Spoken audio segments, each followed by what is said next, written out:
चलिए मेरे भाई, कैसे हो आप सभी लोग? आई होप बहुत अच्छे होंगे।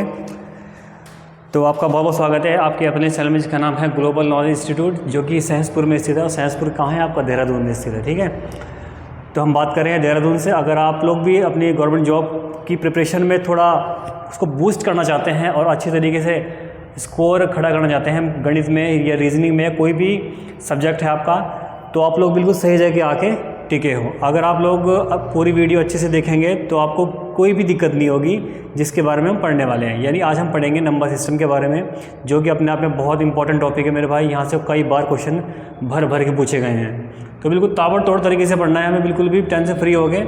ठीक है, और जो मैं आपको बताऊँगा अच्छे से आपको नोट भी करना है, नोट्स बनाते चलिए साथ साथ, और नोट्स बनाते बनाते आपको प्रैक्टिस भी करनी है। ठीक है, मैं क्वेश्चन आपको भर भर के कराऊँगा, एक से एक क्वेश्चन आपको कराऊँगा यहाँ पर। ठीक है, बिल्कुल बेसिक से हम चलेंगे ताकि जो नए बच्चे हैं वो भी उस चीज़ को अच्छे से सीख सकें। ठीक है, तो जो अच्छे बच्चे हैं, जो पढ़ने वाले बच्चे हैं, वो मेरे ख्याल से नोट्स बनाएंगे और अच्छे से अपनी तैयारी को आगे बढ़ाएंगे ताकि वो गवर्नमेंट जॉब को पा सकें। और ये हमारी कुछ क्लासें हैं जो ऑनलाइन चला करेंगी, यानी ऑफलाइन तो चलती हैं लेकिन साथ साथ ऑनलाइन भी चला करेंगे। ठीक है, ताकि आपको भी कुछ मिल सके, कुछ अच्छा मिल सके आपके आने वाले गवर्नमेंट एग्ज़ाम के लिए। ठीक है भाई, आज हम बात करेंगे आपका नंबर सिस्टम के बारे में। नंबर सिस्टम जो कि अपने आप में बहुत इंपॉर्टेंट क्या है, अपने आप में बहुत इंपॉर्टेंट टॉपिक है या चैप्टर है। यहाँ से क्वेश्चन कई बार पूछे गए हैं, तो बिल्कुल बेसिक से उठाएंगे हम। तो आज हम सबसे पहले बात करेंगे हम बहुत अच्छी बेसिक बातों के बारे में, जो कि पहला होगा आपका नेचुरल नंबर। क्या होगा? पहला होगा आपका नेचुरल नंबर। नेचुरल नंबर के बारे में आपको पता होना चाहिए कि नेचुरल नंबर्स क्या होते हैं। यानी इसको हिंदी में बोलते हैं हम प्राकृतिक संख्याएँ। क्या बोलते हैं इसको? प्राकृतिक संख्याएँ। प्राकृतिक संख्याएँ वे होती है, क्या होती हैं? थोड़ा दिमाग लगाओ, क्या होती हैं? पहले कुछ याद आया? कुछ पढ़ा होगा आपने 9th 10th में, यानी 8th में है, ये 8th में दे रखी है सभी पे जो भी ये लिखा है प्राकृतिक संख्याएँ, ये सब 8th का सिलेबस है। ठीक है, अगर आपने 8वीं में अच्छे से पढ़ा होगा तो आपको पता होगा कि ये प्राकृतिक संख्याएँ क्या होती हैं। ठीक है, तो मेरे भाई आपको पता है? बताओ फटाफट। अगर नहीं पता है तो चलो देख लेते हैं फटाफट कि प्राकृतिक संख्याएँ क्या होती हैं। वे संख्याएं, अगर चाहो तो आप लिख भी सकते हो, तो वे संख्याएं जो 1 से शुरू होकर के अनंत तक चलती हैं उसको बोलते हैं प्राकृतिक संख्याएं। जो एक से स्टार्ट होकर के कहाँ तक चलती हैं? अनंत तक चलती हैं, यानी प्लस अनंत तक चलती हैं, उनको बोलते हैं प्राकृतिक संख्याएं। क्लियर भाई? यहाँ तो कोई दिक्कत नहीं होनी चाहिए। यानी प्राकृतिक संख्याएँ जो होती हैं वो 1 से शुरू होकर के अनंत तक, यानी 1 2 3 4 5 6 7 8 कहाँ तक, जहाँ तक हमें गिनती आती है वहाँ तक चलती है। क्लियर? कोई प्रॉब्लम नहीं होनी चाहिए यहाँ पर आपको। अब इसके बाद हम बात करेंगे किसके बारे में? इसके बारे में हम बात करेंगे पूर्ण संख्याओं के बारे में, क्योंकि हमें पता है कि 1 2 गिनती तो हमें पूरी आएगी। फिर कुछ टाइम के बाद क्या हुआ, वैज्ञानिकों ने सोचा कि यार ये जीरो को हम कहाँ लगाएं? जीरो को तो हम इसमें ऐड नहीं कर सकते, यानी इसमें हम इंक्लूड नहीं कर सकते। जीरो के लिए एक अलग से कैटेगरी बनाई गई जहाँ पर प्राकृतिक संख्याओं को भी रखा गया और साथ में शून्य को भी, यानी जीरो को भी रखा गया। तो उस कैटेगरी को हम बोलते हैं क्या? होल नंबर्स या पूर्ण संख्याएं। क्या बोलते हैं इसको? पूर्ण संख्याएं। पूर्ण संख्याएं अच्छे से नोट करते चलिए, फटाफट चलेंगे सिलेबस को लेके। ठीक है, पूर्ण संख्याएं क्या होती हैं कि वे संख्या, इसको लिखेंगे वे संख्याएं जो जीरो से शुरू होकर के प्लस के इनफाइनाइट तक चलती हैं। प्लस के इनफाइनाइट तक चलती हैं उसको बोलते हैं हम पूर्ण संख्या या होल नंबर्स। क्या बोलते हैं उसको? पूर्ण संख्या या होल नंबर्स। क्लियर दिख रहा है ना आपको? बढ़िया। ठीक है, तो हमने फर्स्ट वाला पढ़ लिया, हमने यानी प्राकृतिक संख्या पढ़ ली है, हमने पूर्ण संख्याएं पढ़ ली हैं हमने। अब मुझे इन दोनों में एक रिलेशन है वो आपको पता होना चाहिए। सभी प्राकृतिक संख्याएं पूर्ण संख्याएं होती हैं, सभी प्राकृतिक संख्याएं पूर्ण संख्याएं होती हैं, लेकिन सभी पूर्ण संख्याएं प्राकृतिक संख्या नहीं होती, क्योंकि जितनी भी यहाँ पर ये नंबर लिखे गए हैं ये सभी हमारे पूर्ण संख्या के अंदर आते हैं। लेकिन जो पूर्ण संख्याएं हैं इनमें जीरो भी दिया गया है। जीरो इसमें किसमें? नेचुरल नंबर में नहीं आता, इसलिए सभी पूर्ण संख्याएं प्राकृतिक संख्याएं नहीं होंगी। सभी पूर्ण संख्याएं प्राकृतिक संख्याएं नहीं होंगी, लेकिन सभी प्राकृतिक संख्याएं क्या होंगी? सभी प्राकृतिक संख्या क्या होंगी? सभी प्राकृतिक संख्याएं पूर्ण संख्याएं होंगी और पूर्ण संख्याएं प्राकृतिक संख्या नहीं होंगी। इसको नोट कर सकते हो आप। क्लियर? यहाँ तो कोई प्रॉब्लम नहीं होनी चाहिए। ठीक है मेरे भाई, बिल्कुल मज़े से बात करेंगे हर चीज़ के बारे में। तो आगे हम बात करेंगे, इसके बाद आपका आता है नेक्स्ट है पूर्णांक, इंटीजर्स के बोलते हैं इंटीजर्स। ये क्या आता है? पूर्णांक। क्या होता है ये? पूर्णांक। अच्छे से बात करेंगे पूर्णांक के बारे में। पूर्णांक क्या होते हैं? तो जैसे जैसे समय आगे बढ़ता गया वैसे वैसे संख्याएं बढ़ती गई। अब आपने देखा होगा कि बर्फ़ में जहाँ पर ग्लेशियर वगैरह होते हैं वहाँ पर माइनस में क्या होता है? टेम्परेचर जाता है। आपने चेक किया होगा जब बहुत ठंड होती है, जहाँ पर बिल्कुल कड़ाके की, जहाँ पर दांत भी आवाज़ करते हैं, वहाँ पर क्या होता है कि टेम्परेचर जो होता है वो माइनस में चला जाता है। किस में चला जाता है? माइनस में जाता है। तो वैज्ञानिकों ने सोचा यार ये माइनस का भी सीन आ गया। पहले हमने शून्य को फिट किया अलग से, अब ये माइनस को फिट करना पड़ेगा अलग से। जितने भी माइनस के नंबर हैं उन सभी को फिट करना पड़ेगा किसी कैटेगरी में। तो उस कैटेगरी को क्या दिया, मतलब क्या कहा गया? इंटीजर्स। क्या कहा गया? इंटीजर, जिसको बोलते हैं पूर्णांक संख्याएं। क्या बोलते हैं इसको? पूर्णांक संख्याएं। इस कैटेगरी में यानी क्या होगा? माइनस के इनफाइनाइट से लेके माइनस, जितनी माइनस के नंबर हैं, जितनी प्लस में होंगे उतनी माइनस में होंगे। -3, -4, -2, -1 प्लस 0 भी होगा इसके अंदर, और प्लस में 1 +2 +3 और डॉट डॉट कहाँ तक? प्लस इनफाइनाइट तक। यानी पूर्णांक हमारे जो होते हैं ये कहाँ से स्टार्ट होते हैं? ये हमारे स्टार्ट होते हैं माइनस के इनफाइनाइट से लेके, और 0 भी इसमें शामिल होता है। और ये कहाँ तक चलते हैं? ये चलते हैं हमारे प्लस के इनफाइनाइट तक। यानी जितने भी नेगेटिव नंबर हैं वो सभी पूर्णांक में आते हैं। जो शून्य है वो भी पूर्णांक में आता है, और जितने प्लस के नंबर हैं वो सभी पूर्णांक में आएंगे। क्लियर मेरे भाई? कोई दिक्कत नहीं आता, कोई परेशानी नहीं होनी चाहिए। ठीक है, तो अगर हम बात करें सभी होल नंबर्स भी किस में होते हैं? सभी होल नंबर्स किस में? इंटीजर में पाए जाते हैं। इसको भी आप ध्यान रखें। कभी कभी क्वेश्चन बन जाता है कि 4 ऑप्शन दे देगा आपको, वो उसमें 4 कंडीशन लिख देगा मैथ्स की कि सभी पूर्णांक जो होते हैं होल नंबर होते हैं, तो ये गलत हो जाएगा आपका। या सभी पूर्ण संख्याएं जो होती हैं वो क्या होती हैं? पूर्णांक होती हैं। इस तरीके से आपको 4 ऑप्शन दे देगा, आपको उसमें एक सही होगा जो कि आपको टिक करना होगा। क्लियर? कोई प्रॉब्लम यहाँ तक नहीं होनी चाहिए।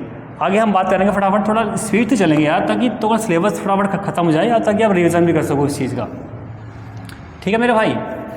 साफ दिख रहा है ना एकदम क्लियर? चलो कल से और साफ दिखेगा बढ़िया करके। ओके, अब हम बात करेंगे आपका परिमेय संख्याओं के बारे में। किसके बारे में बात करेंगे हम? परिमेय संख्याओं के बारे में। तो मेरे भाई आप ये बताओ कि परिमेय संख्या क्या होती हैं? आपने 2 तरह की संख्या सुनी होंगी, परिमेय संख्या और अपरिमेय संख्या आपने पढ़ी भी होंगी। सभी संख्याएं साफ नहीं दिख रहा है क्या?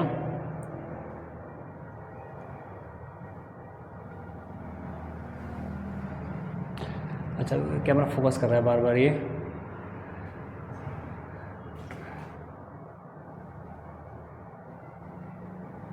कैमरा फोकस कर रहा है शायद। चलो कोई नहीं, साफ तो दिखना चाहिए खैर आपको। चलो ठीक है, क्लियर दिख रहा है ना? एक मिनट, एक सेकंड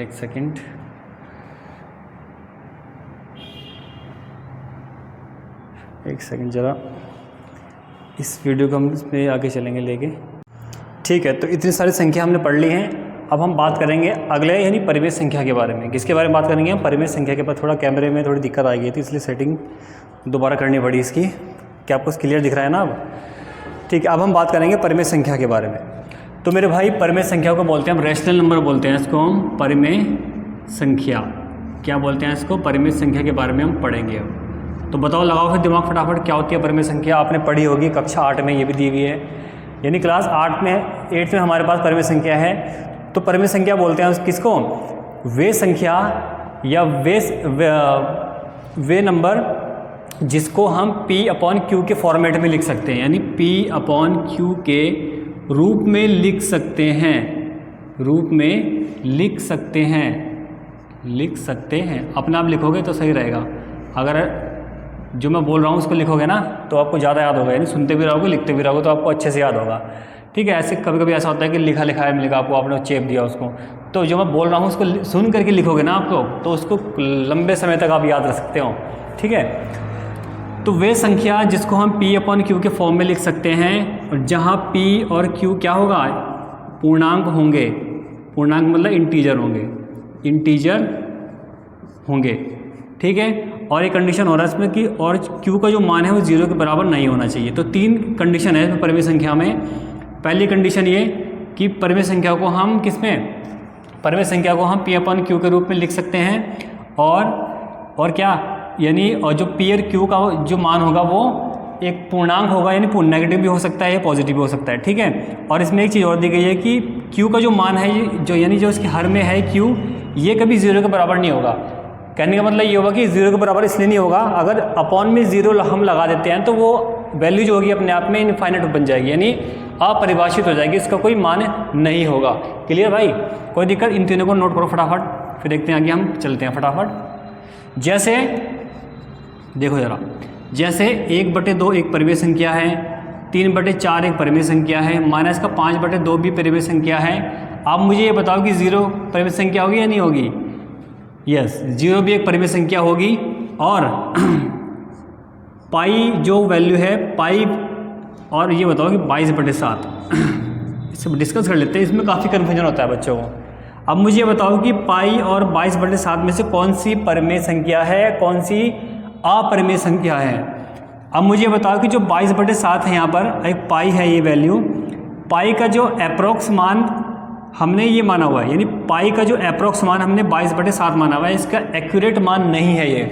इस चीज़ को ध्यान रखेंगे कि जो 22/7 है वो पाई का एक्यूरेट मान नहीं है, एक अप्रोक्स मान हमने इसको माना हुआ है।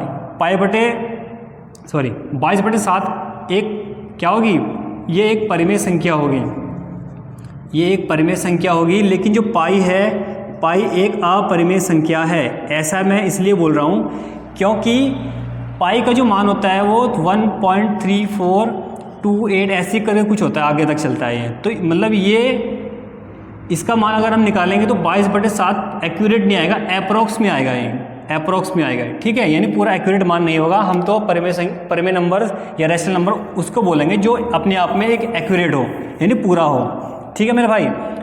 पाई अपरिमेय संख्या है, 22/7 परिमेय संख्या है। क्लियर, ठीक है। अब हम बात करेंगे, यानी 22/7 भी क्या होगा, एक परिमेय संख्या होगी, और आपका माइनस का 2/5 भी परिमेय संख्या होगी। माइनस का लग गया, कोई दिक्कत नहीं, क्योंकि जो P और Q का जो मान है, P और Q का जो मान है ये पूर्णांक हो सकते हैं, दोनों पूर्णांक हो सकते हैं। पूर्णांकों में नेगेटिव नंबर्स भी इंक्लूड होते हैं, मैंने बता रखा है आपको पहले भी ये सब। क्लियर, तो 1/2 मैंने लिख दिया, इसको 4 बना दो, ठीक है। 4/20 भी हो सकता है, 4/28 भी हो सकता है, कुछ भी हो सकता है, ठीक है। तो इसको आप ध्यान रखेंगे। परिमेय संख्या के लिए मैंने तीन कंडीशन आपको बताई हैं। पहली कंडीशन होगी कि P/Q की फॉर्म में लिखा जाएगा किसको, परिमेय संख्या को, और P और Q जो होगा वो अपने आप में क्या होंगे, इंटीजर्स होंगे, यानी पूर्णांक होंगे, और Q जो होगा वो 0 के बराबर नहीं होगा। अगर मान लो 3/4 को मैंने 3/0 कर दिया तो ये गलत है, ये सही नहीं है। इसका मान क्या हो जाएगा, इसका मान हो जाएगा इनफाइनाइट बन जाएगा ये अपने आप, यानी इसके कोई वैल्यू नहीं होगी है। इस चीज़ को इन्होंने क्या किया है, नकार दिया गया है कि जो Q का मान है वो 0 नहीं होना चाहिए। क्लियर भाई, कोई दिक्कत यहाँ तक, कोई परेशानी यहाँ तक नहीं होनी चाहिए, ठीक है। अब हम बात करेंगे अगले स्टेप के बारे में। अब हम बात करेंगे इसके अपरिमेय संख्या के बारे में, इसके बारे में, अपरिमेय संख्या के बारे में। अब मुझे बताओ कि अपरिमेय संख्या क्या होती है। अपरिमेय संख्या मेरे भाई वो होती हैं जिसको हम P/Q के फॉर्म में नहीं लिख सकते। P/Q के रूप में लिख लिया करो, पूरा जो मैं बोलता हूँ ना पूरा लिख लिया करो। रूप में नहीं लिख सकते, नहीं लिख सकते, नहीं लिख सकते, ठीक है। अब इसमें हम इसको जैसे मान लिया जाए कि मैंने बता दिया आपको √5 या मान लो कि √2। √2 का जो अप्रोक्स मान है 1.414, आगे डैश ऐसे होता है, मतलब ये एक चलती संख्या है।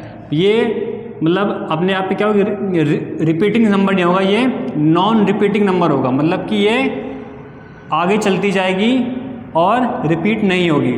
क्लियर, ऐसे ही इसका मान भी यही होता है, क्या होगी, √3 का मान भी इस तरीके से होता है, 1.732। आगे नंबर जो होंगे वो हमें मतलब नंबर कहीं रुकेंगे नहीं, वो आगे चलते जाएंगे। तो ऐसे नंबर जो आगे चलते जाएं, बिल्कुल फिक्स एक जगह ना बैठें, जैसे क्या, जैसे मान लो 0.25, ये क्या एक परिमेय संख्या है, और जैसे 0.75 मतलब कि ये क्या है, अपने आप में परिमेय संख्या है। तो इस तरीके से मतलब कि इसके आगे ये नहीं चल रहा है, लेकिन ये आगे चलते जा रहे हैं, चलते जा रहे हैं, चलते जा रहे हैं। तो ऐसे जो नंबर होंगे जो नहीं रुकेंगे और आगे चलते जाएंगे तो उसको बोलते हैं हम अपरिमेय संख्या। क्या बोलते हैं? इस तरह के इसको बोलते हैं हम अपरिमेय संख्या। जैसे पाई भी इसमें आता है, ठीक है। पाई भी क्या है? अपने आप में एक अपरिमेय संख्या है। क्लियर भाई? यहाँ तक कोई प्रॉब्लम नहीं होनी चाहिए मेरे ख्याल से। यहाँ तक आपको सब कुछ समझ में आ चुका होगा। कोई दिक्कत, कोई परेशानी? आवाज़ एकदम क्लियर आ रही है ना आपको? बिल्कुल ठीक है। यही चीज़ मैंने आपको अपने जो हमारे जो ऑफलाइन बैचेस है उसमें अच्छे से मैंने बताया है परिमेय अपरिमेय के बारे में। तो यहाँ पर आपको भी अच्छे से मैं बता रहा हूँ, ठीक है। ओके ठीक है। अपरिमेय संख्या हमने पढ़ ली है जिसको हम P/Q के फॉर्म में नहीं लिख सकते, ठीक है। उसको बोलते हैं अपरिमेय संख्या। तो 3-4 टाइप हमने पढ़ लिए हैं। अब हम बात करेंगे थोड़ा सा सम संख्या क्या होती हैं। क्या होती है सम संख्याएँ? थोड़ा इसको भी लिख लो आप लोग। सम संख्याएँ क्या होती हैं? इवन नंबर बोलते हैं इसको। सम संख्या मेरे भाई क्या होती है? सम संख्या वे संख्या होती है मेरे भाई जिसको हम 2 से डिवाइड कर सकते हैं, या जिसमें जो 2 से कट जाए, जिसमें 2 का डिवाइड चला जाए, जिसमें 2 ऑलरेडी उसके गुणांक में हो, उसको बोलते हैं हम इवन नंबर या सम संख्याएँ। समझिए, 2-3 तरह से मैंने बता दिया। जिसमें 2 का भाग चला जाए, जिसके गुणांकों में 2 सम्मिलित हो, उसको बोलते हैं हम सम संख्याएँ, और जिसमें 2 का भाग चला जाए। क्लियर? तो उसको बोलते हैं हम सम संख्याएँ। जैसे एग्जाम्पल के तौर पे 6, 4, 8, 10, 12 इस तरीके बहुत सारी संख्याएँ हैं। इसमें लिख सकते हैं जिसमें या जो 2 से कट जाए, जो संख्या 2 से भाग हो जाए, जो संख्या 2 से भाग हो जाए या जो 2 से डिवाइड हो जाए, उसको बोलते हैं हम सम संख्याएँ। क्लियर? एक होती है हमारी विषम संख्याएँ, ओड नंबर। एक होती है हमारी विषम संख्याएँ। विषम संख्या क्या होती है? विषम संख्या मेरे भाई, विषम संख्या वे संख्याएँ जिसमें 2 का भाग नहीं जाता। इसका उल्टा कर दो, बस लिख लिया करो। मैं कुछ चीज़ें मैं लिख नहीं पाता हूँ ना, तो अब लिख लिया करो। वे संख्याएँ जिनमें 2 का भाग नहीं जाता उन्हें हम विषम संख्याएँ बोलते हैं। जैसे 3, 1 और 5, 7 में 2 का भाग जाता है? नहीं जाता। ऐसे ही आपको 9 हो जाएगा, 11 हो जाएगा, 13 हो जाएगा, 15 हो जाएगा, इस तरीके बहुत सारी संख्याएँ। तो इसको बोलते हैं विषम संख्याएँ। विषम संख्याएँ, सम संख्याएँ आपने पढ़ ली हैं। कोई दिक्कत, कोई परेशानी नहीं होनी चाहिए मेरे ख्याल से यहाँ तक तो आपको। क्लियर भाई? आगे बात करेंगे हम फटाफट। एक होती हैं आपकी अभाज्य संख्याएँ। क्या होती हैं? अभाज्य संख्याएँ। क्या होते हैं मेरे भाई? एक होती हैं आपकी अभाज्य संख्याएँ। अभाज्य संख्या क्या होती है? अभाज्य संख्या। अभाज्य संख्या क्या होती है मेरे भाई? अभाज्य संख्या वे संख्याएं होती हैं जो एक और खुद के अलावा किसी और संख्या से नहीं कटती। जो लिख लेंगे यहाँ पर, जो एक व स्वयं के अलावा किसी और संख्या से नहीं कटती। किसी और संख्या से नहीं कटती, उसको बोलते हैं हम अभाज्य संख्या। जैसे 2 सर, 2 तो सम संख्या है। आपने 2 संख्या को अभाज्य संख्या में कैसे जोड़ दिया? ये तो आपने सर गलत कर दिया। हम नहीं मानते इस चीज़ को कि ये तो आपने गलत कर दिया। आपने 2 इसमें कैसे लिख दिया? तो मेरे भाई, मेरे आने वाले जवानों, सिंपल सी बात है कि मैंने यहाँ कहा है कि जो एक और स्वयं के अलावा किसी और संख्या से ना कटे। अब मुझे बताओ कि जो 2 है ये 1 से कट जाएगा, क्योंकि एक से तो कोई भी कट जाएगा। 1 से कट जाएगा और खुद से कटेगा। 1 से कटेगा और खुद से, यानी 2 से ये कट जाएगा। और कोई ऐसा नंबर है जिससे कट जाए? लगाओ दिमाग फटाफट। कोई ऐसा नंबर है हमारे पास जो जिससे ये कट जाए? कोई नंबर नहीं है ऐसा हमारे पास। तो 2 क्या होगा? 2 अपने आप में एक अभाज्य संख्या है। 2 अपने आप में एक अभाज्य संख्या होगी। क्लियर भाई? 2 अपने आप में क्या होगी? अभाज्य संख्या होगी। और यहाँ से क्वेश्चन पूछा गया है कि सबसे छोटी अभाज्य संख्या कौन सी है। ऑप्शन देगा आपको 1, 3, 5 और 2। सबसे छोटी अभाज्य संख्या कौन सी है? सबसे छोटी अभाज्य संख्या कौन सी है? कुछ बच्चों ने कूद के आंसर देंगे कि सर इसका आंसर तो हमें बिल्कुल पता है कि इसका आंसर तो यही सही होगा। 1 सबसे छोटी अभाज्य संख्या यही है जी। बताओ सही है गलत है? ये गलत होगा मेरे भाई। इसका सही आंसर क्या होगा? 2। ये इसका सही आंसर है और ये इसका क्या होगा? ये इसका गलत आंसर हो जाएगा। क्लियर? सबसे छोटी अभाज्य संख्या कौन सी होगी? 2 होगी। क्लियर? ये क्वेश्चन पूछा गया एग्जाम में, कई बार पूछा गया एग्जाम में। 2, 3, 5, 7। 7 के बाद 9 नहीं लेंगे हम। 9 अभाज्य संख्या नहीं है। 9 अभाज्य संख्या नहीं है। क्यों नहीं है?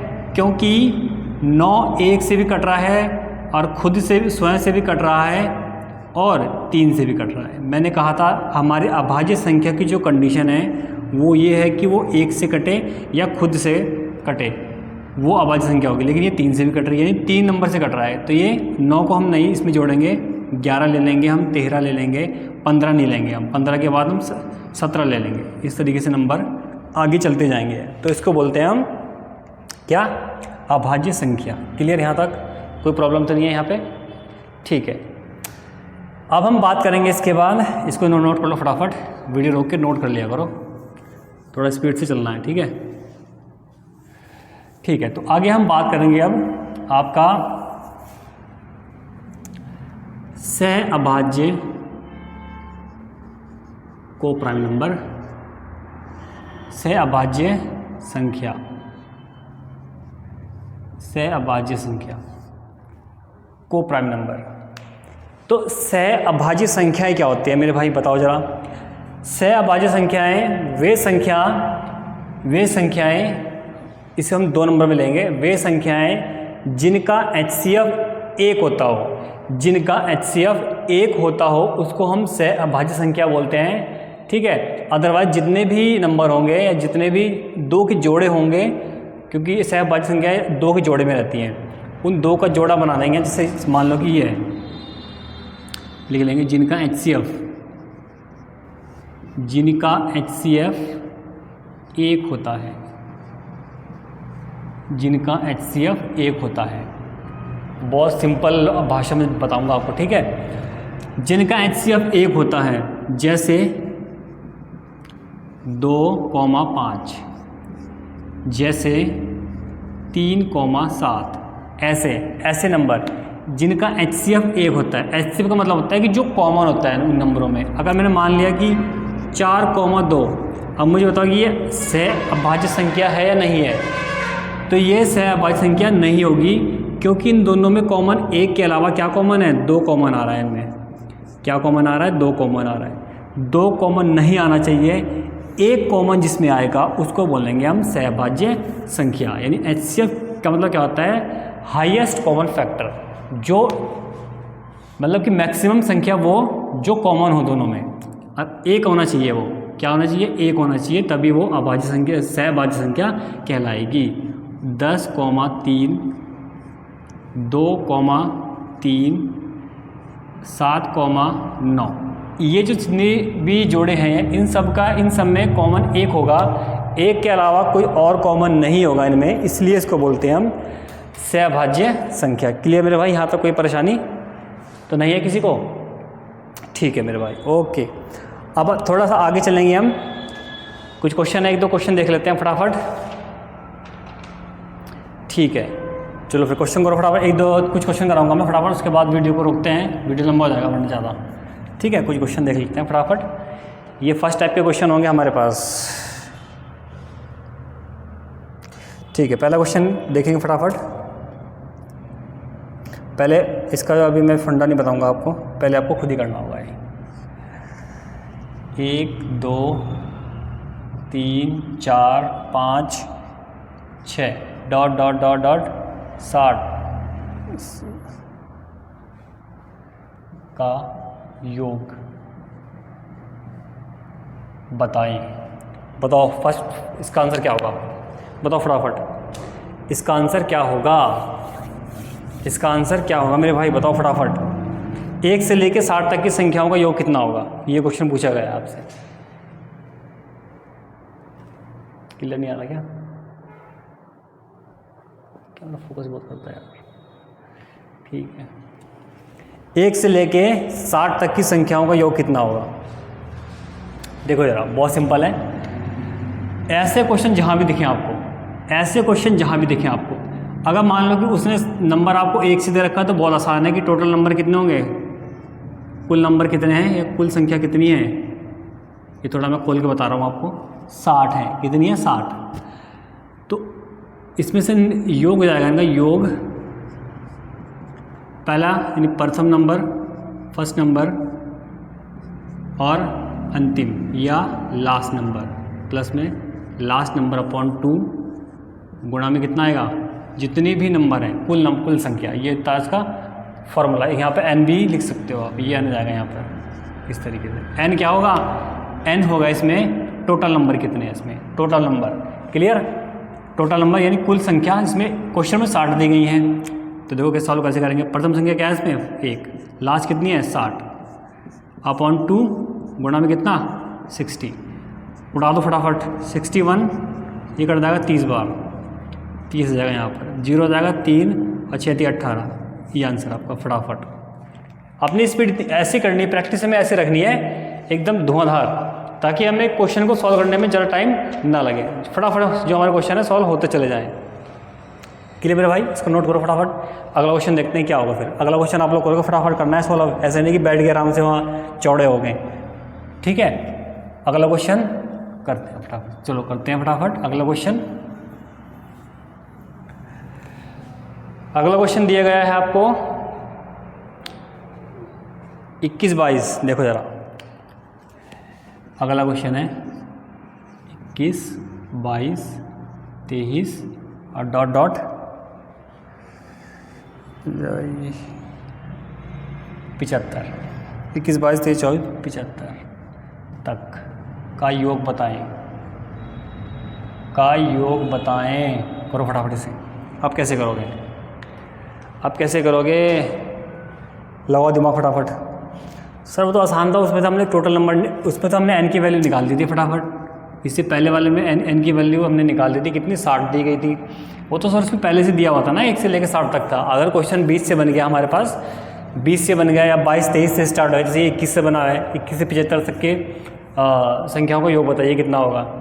तो ऐसी संख्याओं को हम सबसे पहले इसमें n का मान निकालते हैं। हम कितना निकालते हैं मैं बिल्कुल ऐसा बताऊंगा आपको, ताकि आप लॉन्ग टाइम तक इस चीज़ को याद रख सको। n का मान कितना होगा, एक फॉर्मूला होता है छोटा सा, पढ़ा होगा आपने 9th क्लास में, अंतिम संख्या जिसको an बोलते हैं, an। ये मैं इसको an लिख रहा हूँ, ठीक है, an लिख रहा हूँ। ये अंतिम संख्या plus a n-1 into d, ये वाला। इसका मान दिया हुआ है 75, इसका मान कितना 21, n हमें निकालना है। d क्या होता है, जो दोनों में गैप होता है, अंतर, अंतर को हम d बोलते हैं। ठीक है, अंतर कितना होगा 1 का। होएगा सॉल्व क्वेश्चन, कुछ नहीं करना था। 75 21 n-1 माइनस का ये कितना 20 हो जाएगा, 20 ही घट जाएगा यहाँ से। कितना बचा है 55, n का मान कितना है 55। अब तो हो जाएगा। तो सर आपने बोला था योग जो हो जाएगा हमारा, योग बराबर पहला नंबर 21, लास्ट संख्या 75 और टोटल नंबर कितने हैं 55 और बटे कितना आएगा 2। ये जोड़ो फटाफट इसको। 75 1 76, सॉरी 5 और 1 6, 7 और 2 9 और 2 गुणा में 55, काट दो उसको, 2 चौक 8, 2 अट्ठे 16, इंटू करनी है बस 55 में इंटू करनी है 48 की। क्लियर, पकड़ दो फटाफट। ऐसे कर लो, 8 पंजे 40, 8 पंजे 40 44 और 5 चौक 20 5 और 20 और 2 22, कितना हुआ 26 40। यह आंसर आपका इसका कितना हुआ 26 40। क्लियर भाई, प्रैक्टिस करनी है बहुत दबा के ताकि फटाफट कैलकुलेशन कर सकें इसको हम, ठीक है। अब देखो मैंने यहाँ पर खोल के बताया, लेकिन अब हमें डायरेक्ट अब हम जो क्वेश्चन मिलेगा उसको हम शॉर्ट तरीके से करेंगे। कैसे करेंगे? शॉर्ट तरीके से करेंगे इसको। चलो इसको उतार लिया अब आपने, अगला क्वेश्चन देखते हैं फटाफट।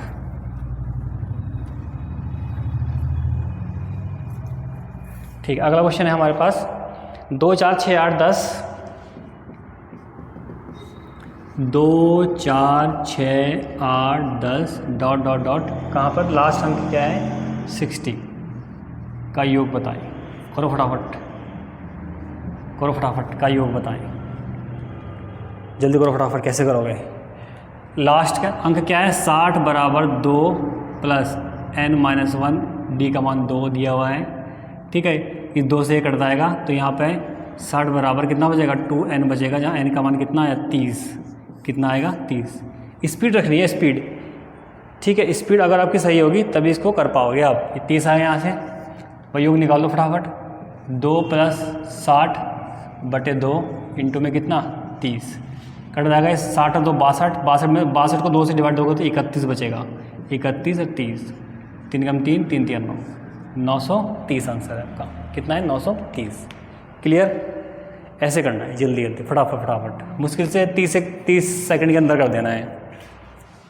30 सेकंड लगनी है क्वेश्चन को सॉल्व करने में, ठीक है भाई। अगला क्वेश्चन देखें फटाफट, चलें अगले क्वेश्चन के पास। चलो चलते हैं, इसको नोट कर लिया करो, ठीक है। वीडियो को रोक के इसको नोट कर लिया करो, ठीक है जी। अगला क्वेश्चन देखते हैं फोर्थ, 28 30 32 34, 28 30 32 34 डॉट डॉट, कहाँ तक का योग पूछा है उसने 80 तक का, 80 तक का योग बताइए। करो फटाफट करो जल्दी फटाफट। क्या होगा, क्या होगा मेरे भाई? 28 30 32, अंदर 2 का है, 80 लास्ट अंक है, 28 यहाँ जाएगा, n हमें निकालना है, 2 का अंतर है, ठीक है। ये 2 माइनस हो जाएगा, 28 में मानेगा 26 बचेगा, यहाँ 2n हो जाएगा इजिकल टू 28, यहाँ ऐसे रहेगा। 26 घटा देंगे 80 में से, कितना बचेगा 4, और 7 में से तो 54, कितना बचा 54, ये आएगा। और जहाँ पर n का मान कितना आया 27। जल्दी करना है फटाफट, ऐसे ही फटाफट करके हमें क्या करना है, योग निकालना है। तो पहली संख्या कितनी है 28, अंतिम संख्या कितनी है 80 बटे 2 करना है। n का मान कितना है हमारा, n का मान है 27, ये आएगा। दोनों को जोड़ देंगे 108 आ जाएगा, 108 बटे 2 गुना 27, इससे कट जाएगा ये 2 पंजे 2 चौक 54 27, ये आएगा। इंटू कर देंगे इसकी, बस इसकी इंटू कर दो, आंसर आ जाएगा आपका। अब कर दो, इंटू तो कर सकते हो, 7 चौक 28 और 7 पंजे 35, ये जाएगा, और इसका दुगना हो जाएगा 108। क्लियर? यानी ये आ जाएगा आपका 4 1 1478। कितना आंसर आ 1478, सही है 1478, ठीक है। कहीं गलती तो नहीं हुई? 54 80 90 100 108 आ जाएगा, 108 गुना 27 54 आ जाएगा, 70 हो जाएगा, 7 चौक 28, अरे यार गलती हो रही यहाँ पे 28 होगा ना, 2 कैरी आएगा, 35 और 37 होगा, ये यहाँ पर आ जाएगा 5। कितना आंसर आया 1458, ये आंसर है। क्लियर भाई? कर दिया? आगे चलें फटाफट, भागते हुए आगे चलें फटाफट, आगे चलें। ऐसे क्वेश्चन की कोई ट्रिक कहाँ होती है यार, ऐसे क्वेश्चन की ट्रिक नहीं होती। आगे जो ट्रिक वाले क्वेश्चन होंगे मैं बता दूंगा आपको, ठीक है। ऐसे क्वेश्चन को तो सॉल्व करना ही पड़ता है, ठीक है मेरे भाई। अब अगला क्वेश्चन देखते हैं फटाफट, वरना वीडियो बहुत लंबी हो जाएगी, इसको रफ कर रहा हूँ। अगला क्वेश्चन बहुत ही अच्छा होगा, ठीक है। अगला क्वेश्चन देखेंगे 1 3 5 7, 1 3 5 7 डॉट डॉट डॉट, कहाँ तक का योग है 69 का योग बताएं। करो फटाफट से, करो फटाफट, उड़ाओ से। पी जाओ उसे घोल के भाई, घोल के पी जाओ उसके क्वेश्चन को। ठीक है, कितना, सबसे पहले n का मान निकालना है। n का मान तो हम हंसते हंसते निकाल देंगे इसको। अंतर कितना है 2 का, ठीक है। -2 हो जाएगा, -1 हो जाएगा, ये प्लस का 2n हो जाएगा, इसको 70 हो जाएगा, ये अपॉन 2 हो जाएगा इजिकल टू n। n का मान कितना है 35, कितना मान आया 35। चलो कोई नहीं, 35 आएगा हमारे पास। ये हो जाएगा 1 + 69/2 गुणा 35, ठीक है। 70 आधा कितना 35 और ये 35। देखो इसकी ट्रिक है हमारे पास। 35 अगर 35 का स्क्वायर हो या किसी भी चीज़ का स्क्वायर हो, अगर हमें स्क्वायरिंग करनी है वहाँ पर तो बहुत अच्छे से कर सकते हैं हम। इसकी ट्रिक होती है 5 की, देखो ज़रा जहाँ पर ट्रिक लगनी है मैं ट्रिक बताऊँगा आपको।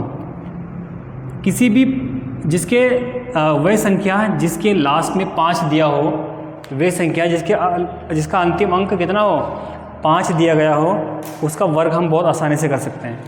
देखो 5 की 5 में कर दो, कितना आएगा 25, 25 को लिख दो पूरा। ये 3 3 है यहाँ पर, 3 में 1 जोड़ दो, कितना 1 जोड़ के कितना आएगा 4, 4 के इंटू कर दो 3 में 12। इसका आंसर कितना होगा 1225, कितना होगा 1225। तो ये आंसर है इसका, ये आंसर होगा भाई इसका। क्लियर भाई? तो इससे आगे का हम अगले वीडियो में देखेंगे। आज के लिए इतने रखते हैं, ठीक है। ऐसी कुछ ट्रिक जो मिलती रहेंगी मैं आपको सब बताता रहूँगा, ठीक है। ऐसे हम आगे चलेंगे, ठीक है मेरे भाई। इतना रखेंगे आज की वीडियो में, ओके।